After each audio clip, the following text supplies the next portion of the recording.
Hi, I'm David Hall, and this is joint work with my colleagues Eleni Cohen, David Burkett, and Dan Hine. Before I get into exactly what we did, I want to talk about how it is that we got here and why there's a split bin on the front side. A couple of years back, we were designing a new artificial intelligence class for advanced artificial intelligence class for undergrads. It was the second class after they'd taken the first one. And we were looking for a unifying theme. And we thought for a while, and we settled on the video game StarCraft. You can't quite really make that out, but we chose StarCraft for a number of reasons. It's adversarial. It's highly concurrent. There's a lot of stuff going on. You can see it's kind of busy up there. There's partial information. You can only see where your pieces are. And so you have to reason about not only what you don't know, but also where you should put your pieces to maximize what you do know. There's an extremely long time horizon. There are 23 moves a second, and the games take about 30 minutes, so there are about 45,000 moves. And it's an extremely high vanishing factor on top of all. And most importantly of all, it's fun. And so it gets the students interested.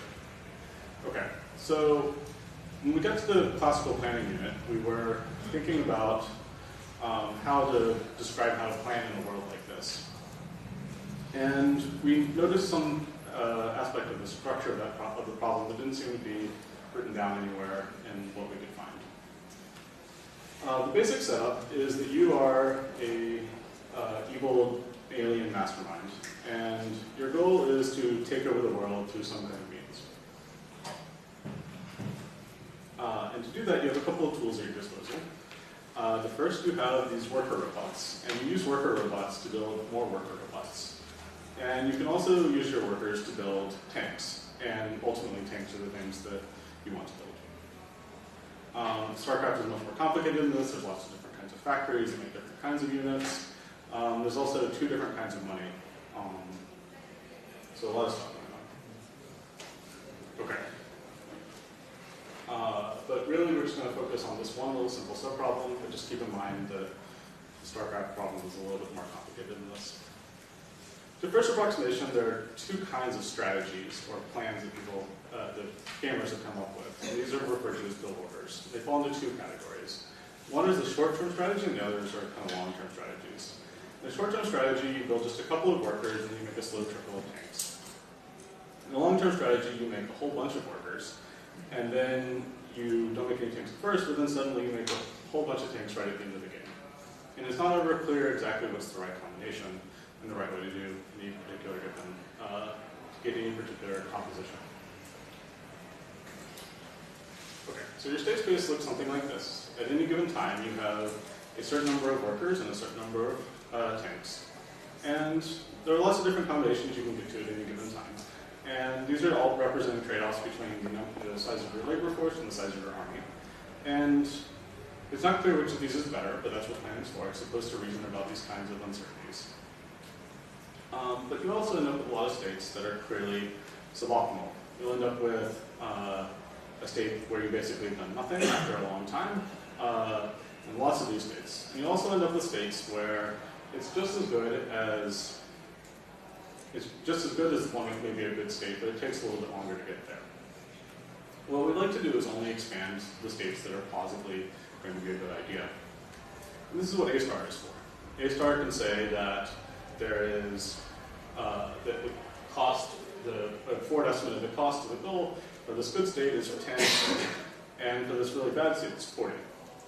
But these aren't the only kinds of states that you have that are completely worthless. You also end up with a state like this, where you have 29 workers instead of 30, and unless you have a really, really good heuristic, A star is going to think this is basically the same thing, and so it's going to waste a lot of time expanding this state that is completely redundant. And so what we'd like to do is prune the state so that A star never has to worry about it. Okay.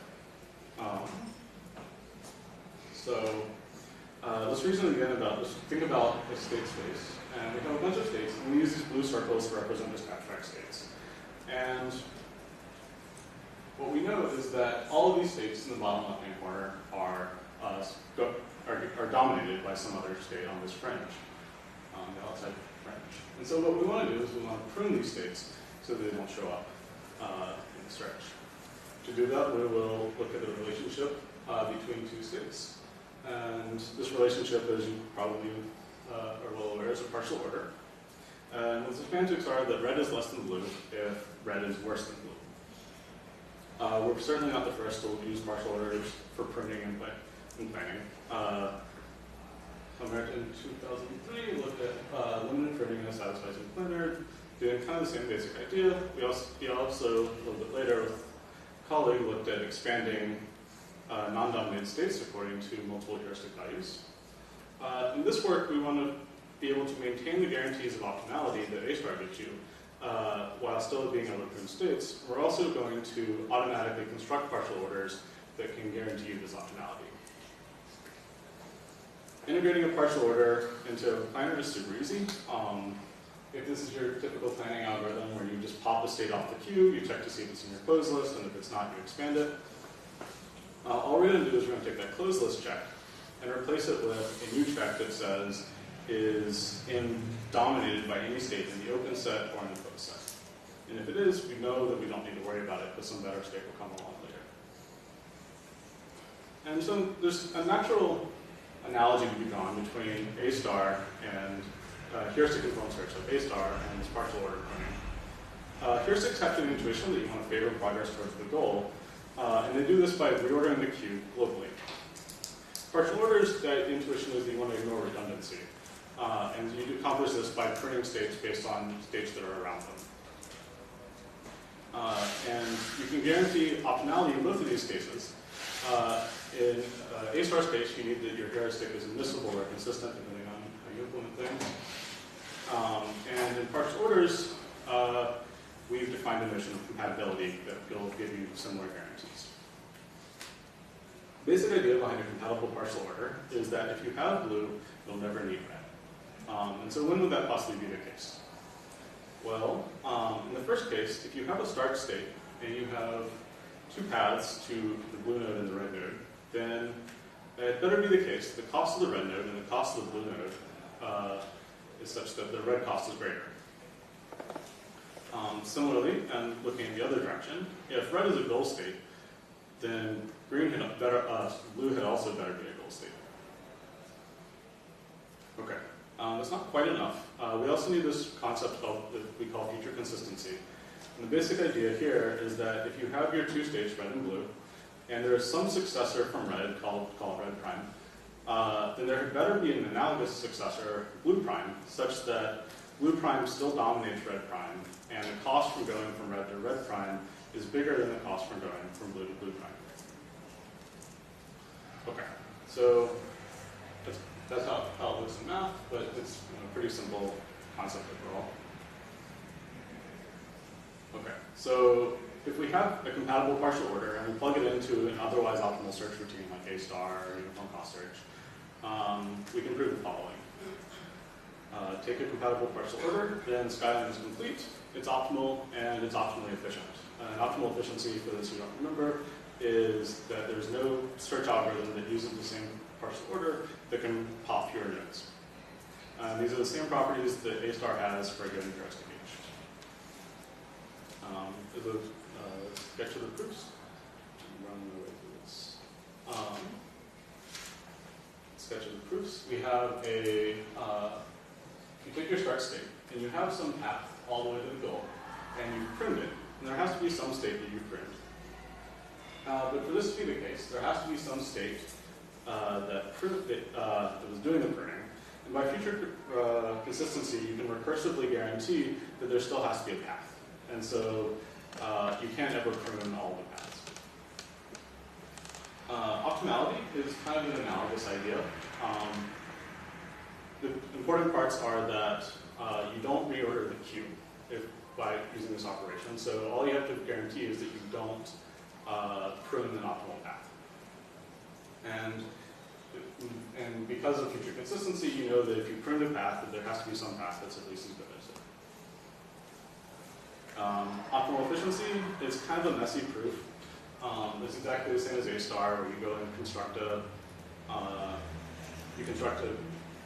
graph that's like the original graph and prove that any other algorithm would have made a mistake if you tried this other graph.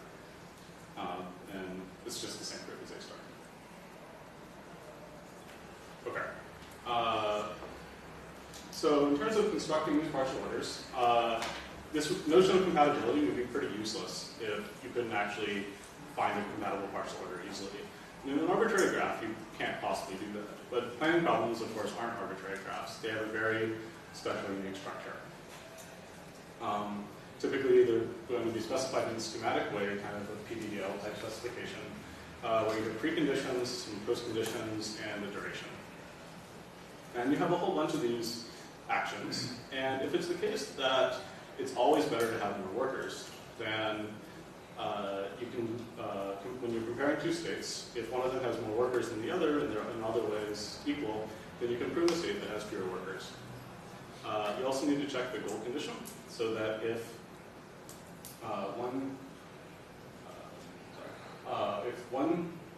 if it's always better to have more tanks, then you just have a similar property where it's always better to have more tanks.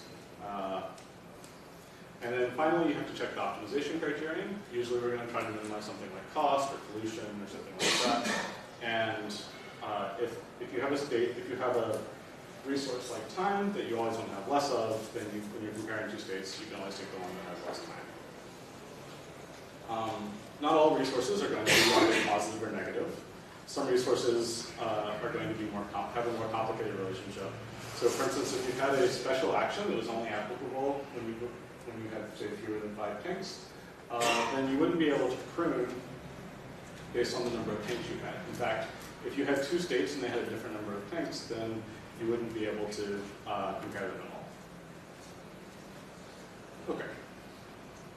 So in terms of experiments, we looked at 2 kinds of experiments. The first is on this new StarCraft domain that I described a little bit earlier. And what's interesting about it is that it has a much higher branching factor than the planning problems I've seen in IPC. And it has much more concurrency. And both of these factors are due to the fact that you're trying to accumulate a lot of stuff. And the more stuff you have, the more things you can do. And so this kind of snowballs into giving to have an arbitrarily high branching factor depending on how far into the tree you go. We also looked at several IPC domains just to see how it does on more typical problems. And we're going to compare A star to the same implementation of A star, but this time with skyline grading. And we're going to look at the relative performance of the 2. So here are 4 of the StarCraft problems. And these are the relative number of nodes popped. So this is the number of nodes expanded of the skyline pruning divided by the number of nodes expanded for A star. And you can see that we're pruning about 90% of the states, and sometimes more, for most of this problem. And so that's pretty good. If you look at if you look at PegSol, you wouldn't think that PegSol would be necessarily minimal to this, because there aren't really resources in Peg Solitaire. There's more just axioms that about where your pegs are. And it doesn't work quite as well, but you can see that most of the time we're getting some nice pruning amounts. We're pruning at least 20% of the time space-based for most of the problems, and for half the problems we're pruning up to 50% or more. If we look at a job shop domain like woodworking, we're getting pruning numbers that hover right around 60%, and they start to get even better for the more complicated problems. That's pretty good. This doesn't always work at all. So in the OpenStax domain, in the optimal, sequential optimal instances, there's no pruning you can do at all. Every state's incomparable to every other state. And so this pruning mechanism doesn't perform well. You're probably thinking at this point, well, this pruning algorithm has a cost, right? You have to check for every node you want to expand, you have to check it against every other node that you've either already expanded or that you might consider expanding. And so this has a cost of the order of the number of nodes you've expanded so far. And this is and so overall you have a quadratic penalty that'll slow your search down if you're not pruning enough. So the question is it worth it?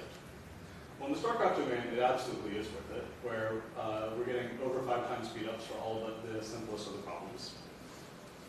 And in the PegSol domain, we are getting similar speedups relative to the amount of pruning we're doing. In fact, pruning and time track exactly. And in OpenStax, you can see that it doesn't, where you can see before we're not printing anything, and so skyline printing actually slows you down a little bit. And then there's woodworking, which actually turns out to be a bit of a failure case. As before, we're printing 50 to 60% of the state space most of the time, but because of the size of the state space, and because we're not printing really that much, we're only printing half the states, for the really big problem instances, that quadratic factor dominates any of the savings you get from having to expand your states. And by the end, you're having to take more than 3.5 times longer. Okay, what we built is a new algorithm that prunes states in a way that's completely orthogonal to A-star, while still maintaining optimality. And in larger domains like StarCraft, where there's lots of resources, this printing can yield dramatic gains in speed. But in future directions, we're interested in can randomized checks give you a similar performance where you don't have to check necessarily every state in the skyline, but maybe just some of them. Can that allow you to print almost as many nodes without having to do that quadratic check? And can we determine ahead of time if the skyline printing is worth it? Can we determine, just by looking at this woodworking domain, are we really going to print enough states to make it worth this added cost?